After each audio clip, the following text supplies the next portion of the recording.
Eyang Harjo Utomo dawuh, karena waktu itu beliau sudah gerah gitu ya, sudah sakit. Ada 3 yang dipesankan. 1, kumpulkan sedulur tunggal kecer. Jadi sedulur-sedulur SH yang bertebaran ini dikumpulkan. Yang kedua, buat organisasi yang kuat. Nah, pada saat itu ada perubahan yang tadinya Pak Buron dirubah menjadi organisasi persaudaraan. Kenapa ada perubahan Pak Buron menjadi organisasi persaudaraan? Dengan prinsip tadi, kita ini bisa bergerak lebih luas, dan itulah yang menyebabkan kita ini berkembang. Nah, teman-teman di IPSI, kebetulan saya wakil ketua umum PB IPSI itu sejak tahun 2002, jadi sudah 17 tahunan gitu ya. Dia heran dengan perkembangan di SHT ini. Kenapa orang tidak dibayar mau ngelatih? Ini yang sering ditanyakan. Ya saya bilang, ya SHT ini kan ilmunya sakti saya bilang. Jadi tadi prinsip tadi, kita ini pengen menjadi orang baik.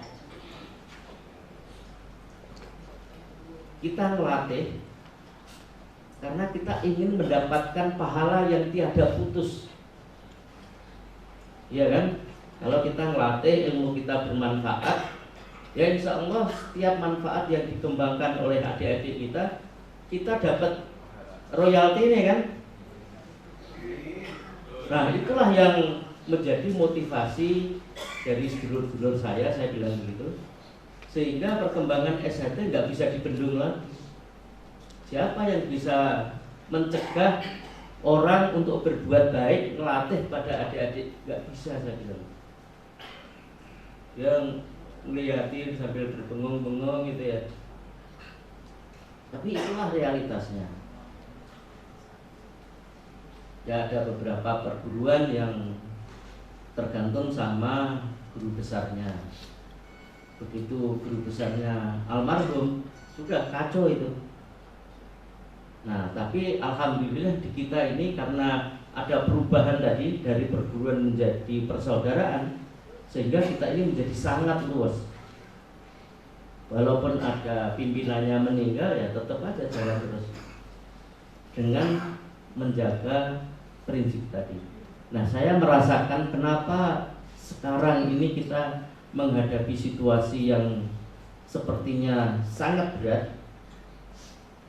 Ya, karena pengaruh teknologi informasi, dan banyak di antara kita semua yang tadi tidak berpikir dampak terhadap respon setiap informasi yang diperoleh. Nah, ini tingkat 2 harus lebih waskito, lebih sabar tadi lah menurut Mbak Cinda. Nah, jadi kita harus lebih sabar sehingga ada proses berpikir setiap kali merespon, kita teruskan atau tidak. Gimana supaya bisa menyejukkan, harus kita apain, itu harus ada proses di situ. Nah,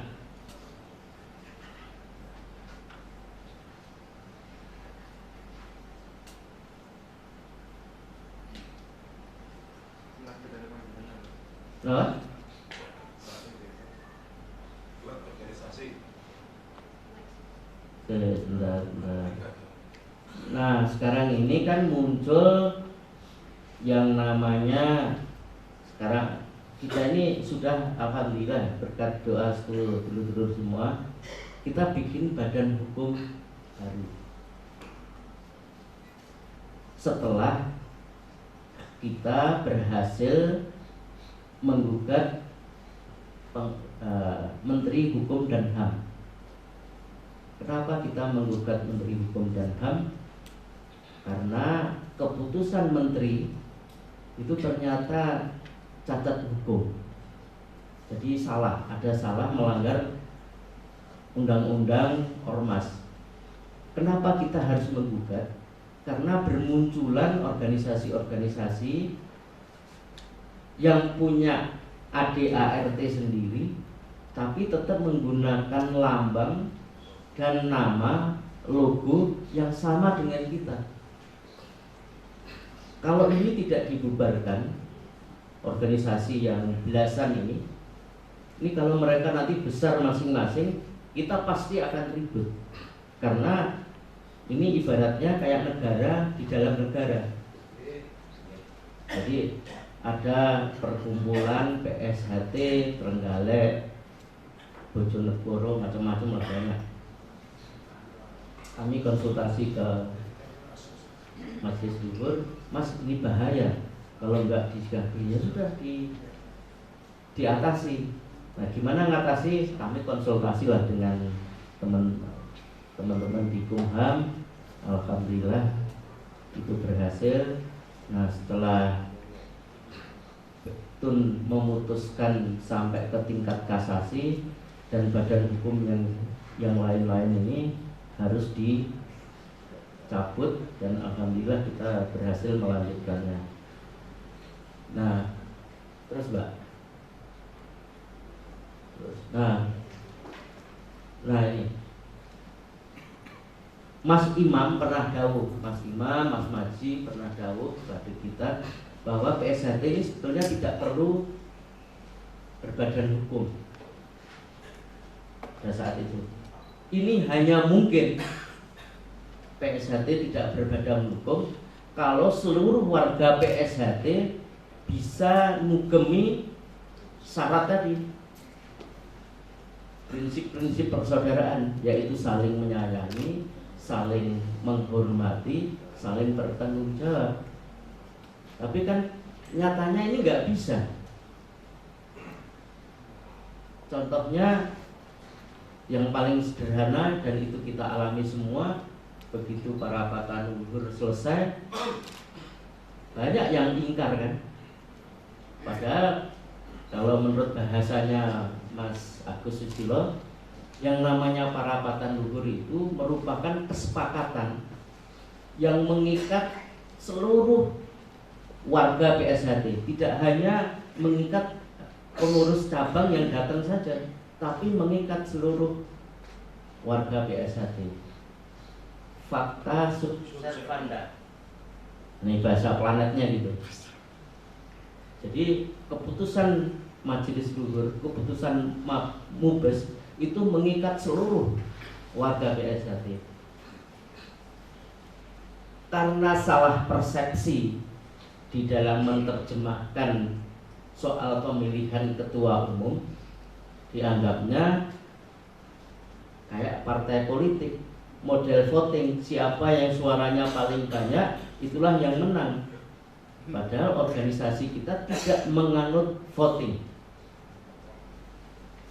Sebab kalau menganut voting, pada saatnya nanti siapa yang datang dan ada pemilik modal yang kuat dengan bayarin, itu bisa dibawa kemana-mana organisasi kita.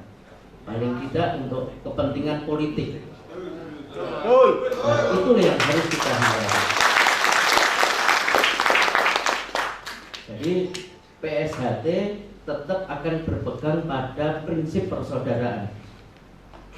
Jadi tidak ada money politics di dalam proses pemilihan ketua. Terus terang, saya sama sekali tidak berminat untuk menjadi ketua umum.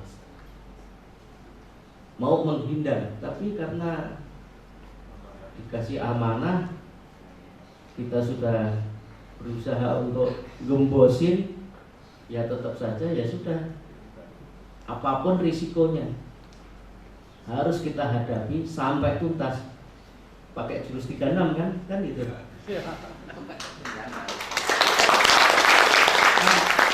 Intinya jurus 36 itu kita harus maju dan harus menyelesaikan.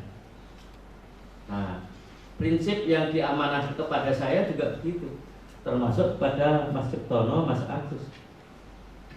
Amanah sudah kita peroleh, jadi kita nggak akan mundur selangkah pun, maju terus sampai tuntas. Hanya kita juga ingat karena ini organisasi, kita nggak boleh menang-menangan walaupun sudah punya badan hukum. Kami tegaskan kepada sedulur-sedulur yang waktu di Jogja datang, badan hukum yang kita peroleh ini tidak boleh untuk mengintimidasi siapapun. Siap. Siap. Siap. Kita juga dalam proses mengambil alih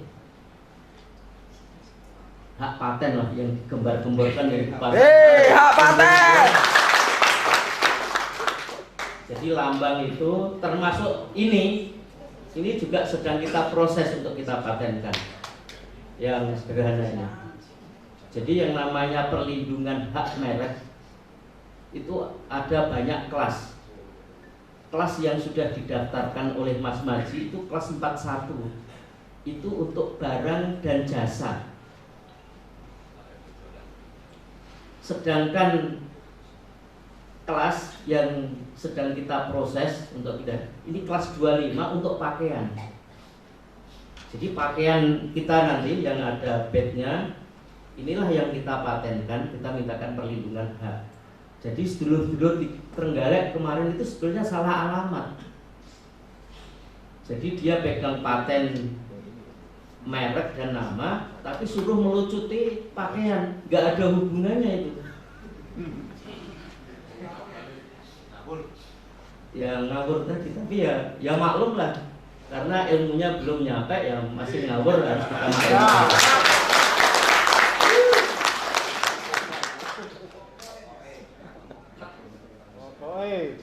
Terus yang kedua yang menyedihkan kita semua terhadap tadi prinsip pelanggaran terhadap prinsip ADART itu upaya kudeta 21 September. Ini peristiwa yang menyedihkan kita semua. Tapi itu sudah berjalan. Ya, anggap aja itu bagian dari proses perjalanan yang harus kita terima secara seksama agar sedulur-sedulur yang di ruangan ini paling tidak punya pikiran untuk berbuat seperti itu.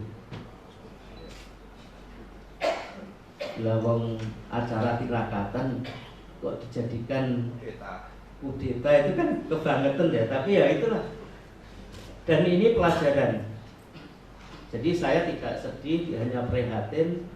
Ternyata untuk mendapatkan pelajaran yang mahal harus mengalami proses seperti yang kita alami sekarang ini. Dan pelajaran itu sangat bermanfaat untuk kita semua. Yang kedua alasan tadi, kita tidak perlu memiliki perlindungan terhadap merek, hak cipta ataupun hak kekayaan intelektual kalau misalnya kita tidak mempunyai kepentingan untuk mengamankan apa yang sudah dilakukan oleh Kang Mas Tarmaji. Jadi tahun 2006 dan 2011 Mas Maji itu mematenkan Mas gitu ya.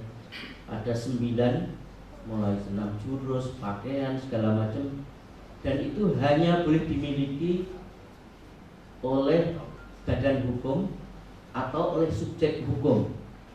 Kalau tidak berbadan hukum ya harus individual, pilihannya hanya 2 itu. Karena waktu itu belum berbadan hukum, maka yang pegang hak adalah subjek hukum Mas Maji.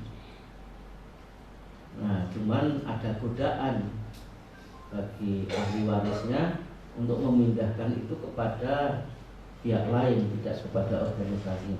Ini juga pelajaran penting buat kita semua.